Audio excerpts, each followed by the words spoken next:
NBA fans, welcome back. Look, Fred VanVleet just dropped 54 on the Orlando Magic. The Orlando Magic are currently 8-14. Not having a great year. Past couple of years, they've been really fighting for an 8 seed.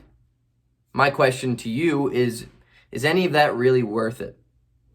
Is trying extremely hard to be okay, is that worth it? As a Sixers fan, I think I know better than the next guy that the answer to that is God, no. I would rather tank for 4 years than fight for an 8 seed and fight for mediocrity for a generation. I don't want to do that. So this is my video to you to explain why the Orlando Magic have to blow it up. They have to tank. There's no other thing that they could possibly do at this point. It's not working. Blow it up, rebuild, tank, start over. Before getting in this video, make sure you like and subscribe. Like the video, subscribe to the channel, join the family, join the community. I am that close to 400 subscribers. I'm that close. I'm going to start pushing out more and more videos as the days go by. I need 1,000 subscribers. I need it. I don't need it, but I would like it very much so. Let's talk about the Magic. So, like I said, the past couple of years now, they've been an 8 seed. They beat the Milwaukee Bucks in the first game of every series, and then they get 4 games gentlemen swept right after that. My thing is, dude, it's not worth it. It's just not worth it. The Magic right now are 8-14. They're currently 12th in the East. I know it's early on, but there are teams below them right now that will be better than them by the season ends. Markelle Fultz is out for the year. They just gave him a 3-year, $54 million contract, I think it was, and now he's going to be out for the entire year. That's a really tough loss. Really tough loss. And I watched the game a little bit last night against the Toronto Raptors. I didn't end up seeing the end of it, and I'm pissed I didn't. I watched the late first quarter, halfway through the second. So before anything got even interesting and cool, before any storylines occurred. So that's my timing. Anyway, I watched the game, and I see afterwards that Mo Bamba got 3 minutes in the fourth quarter. And my thing is, look, has Mo Bamba been really good? No. Okay? No. But at the same time, the Orlando Magic have a coach in Steve Clifford who, don't get me wrong, is a great coach. He's a coach that knows how to win basketball games. But my thing is, they don't need a coach that's going to go out there and win basketball games right now. Steve Clifford's kind of more of an old school Jeff Van Gundy type of coach that will put out the best players, regardless of who they are, to win a game. They're not going to see youth as a thing. They're not going to develop young players, and that's really unfortunate for a team like Orlando, because the team like Orlando has a lot of youth that just hasn't played well. So instead of getting an opportunity to progress and get better, Steve Clifford decides to put out guys who are never going to get better because they're 10 years into their career. Mo Bamba doesn't get playing time at all. And I'm not going to sit here and call him an absolute bust because he was drafted in 2018. It's still early. And I'm going to sit and say the same thing about Chuma Okeke, because he sat out his whole year, first year. Now, finally, technically, this is his first year. It's too early to call him a bust.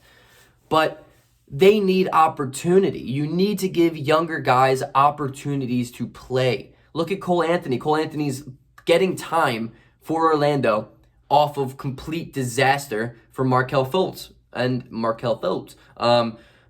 I said that funny. But that's the thing. I mean, opportunity. Kids get better by trial and error in the NBA, and you need to give kids an opportunity to play. And Steve Clifford is too busy about trying to lose in the first round of a playoff series every single year than improve the development of the team.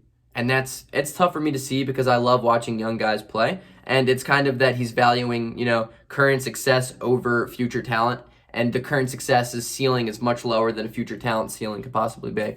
Like I said, the Orlando Magic are 8-14. They have Nikola Vucevic, who should have traded 2 years ago. But right now, the Magic need to trade him. He is way too good of a player to be on way too bad of a team. And the only thing Vucevic does is make this team more mediocre because of how good he is. Vucevic is a borderline elite scoring center. He's extremely good. He's talented. He stretches the game out. He's a 3-level scorer. He's a very good player. He's a former Sixer. But He's good, dude. And the thing with him is a lot of teams could use a player like Nikola Vucevic. And so if I'm Orlando's general manager or whatever this guy's name is, I have no idea who the general manager is. I am trading Vucevic for draft capital, for younger youth talent, and I'm starting a youth movement. I'm rebuilding because there is no point at doing what they're doing right now. I'd like to go through their draft real quick, starting with Aaron Gordon. In 2014, the Orlando Magic selected Aaron Gordon at 4. Though this draft wasn't really the best, and not a lot of talent came after them immediately, they passed up on Marcus Smart, who's at 6. And I'm not going to sit here and say, look, Marcus Smart is the answer to all their problems. But this is more of a describing to you how their drafting has screwed them in the last 6 or so years. So they passed up on Marcus Smart at 6. There was, Zach LaVine at 13, though I know 13's a little bit further away from 4, but I'm just going to, we're going through this. 2015, don't worry. They drafted big bad boy Mario Hezonja at number 5. Another huge, huge miss because Mario Hezonja is terrible. Not even on Orlando anymore. He is a glorified role player from the moment he walked into the NBA. Orlando has a development problem. They have a development problem. Aaron Gordon is below average of where people expected him to be. His ceiling was high. Now it's just, ugh. Why is Siri freaking out? Ceiling was high. Now it's just it. You know what I mean? Aaron Gordon is not as good as he was expected to be because maybe it's Orlando's development. Maybe they just need to get a better development team. Maybe coaching's a problem with them. Mario Hezonja, same way. 5th pick, they missed out on Devin Booker at 13, which is a recurring theme in this video because the number 13th pick kills it every year, apparently. The more you know. 2016, they drafted Domantas Sabonis. Really? The Magic had Domantas Sabonis? Yeah, they traded him to OKC. 2017, they drafted John Isaac at 6. So look, I like John Isaac. I think he is a defensive stud. Injuries, though. His injuries have been such a derailment to his career, and it really hurts because I like John Isaac, and I think he has good potential in the NBA, but we haven't been able to see it. We haven't been able to see it because of his injuries. Right now, he's out. It seems like every time you're watching a Magic game, you're like, oh, John Isaac's he's hurt. John Isaac's out. He's not playing. That's unfortunate. They passed up on Lauri Markkanen at 7, Donovan Mitchell at 13, and Bam Adebayo at 14. That's really unfortunate. That's tough. 2018, like I said, Mo Bamba, the 6th overall pick. I can't even stress this enough to you, but the unfortunate way of the lottery that they didn't get a top 5 pick. When you look at those top 5 picks, you're like, wow. Outside of Marvin Bagley, there was 4 studs. 4 studs. I mean, the chances of DeAndre Ayton, Luka Doncic, Trae Young, Jaren Jackson, and then bam, Mo Bamba. Mo Bamba, they passed up on Colin Sexton at 8, Michael Porter Jr. at 14, SGA, Shai Gilgeous-Alexander at 11. Those are 3 dudes that I can promise you that they wish they could have had that pick back to take. Mo Bamba, I don't even know what he is anymore. He doesn't get any playing time. I haven't seen this man in an NBA game in God knows how long.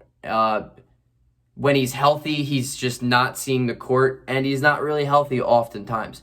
People know Mo Bamba the most for the song by Shaq West called Mo Bamba. I mean, what kind of career is that? Unfortunate. Unfortunate for Magic fans. Development is just terrible. The development team is terrible. This is the moral of my story here. Orlando needs to blow it up, rebuild it. Front office, they need to rebuild it. Managerial area, and they need to rebuild the entire personnel of the team. 2019, they selected Chuma Okeke at 16. Look, it's way too early to call this man a bust. Way too early to call this man a bust. And I would like, actually, right now to go see 2019. Let's check out this draft, who they missed out on this.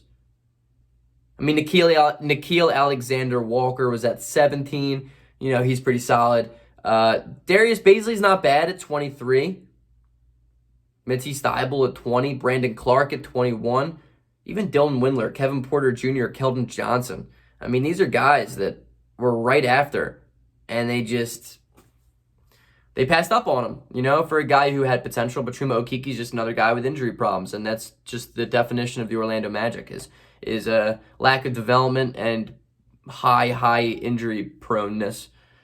Also, they drafted Talen Horton-Tucker at 46, and then they traded him.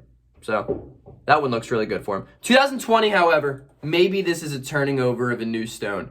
Because the Orlando Magic selected Cole Anthony at 15, which I really, really liked at the time. I like Cole Anthony. I think he's a good player. And when the NBA season started, he's just like that type of guy that's going to go out and get himself a bucket. But one thing that surprised me was his ability to play make. His playmaking ability is better than I expected it to be at this, stage of his career. Cole Anthony's been a very good player for Orlando. And I don't want to say this and sound, like a jerk, but maybe the Markelle Fultz injury is the best thing that happened to Orlando. Like, I like Markelle Fultz, but maybe just the amplified opportunity for a guy like Cole Anthony just to go out there and make as many mistakes as possible and learn to grow is really, really good for Orlando, because it gives Cole Anthony a higher ceiling to me. The earlier you can throw out a player in the NBA to just get his feet wet, to get better, to learn the game, to learn the wave of the league, I think the better chance they have to become really, really great. I think Cole Anthony is the highest ceiling on this team.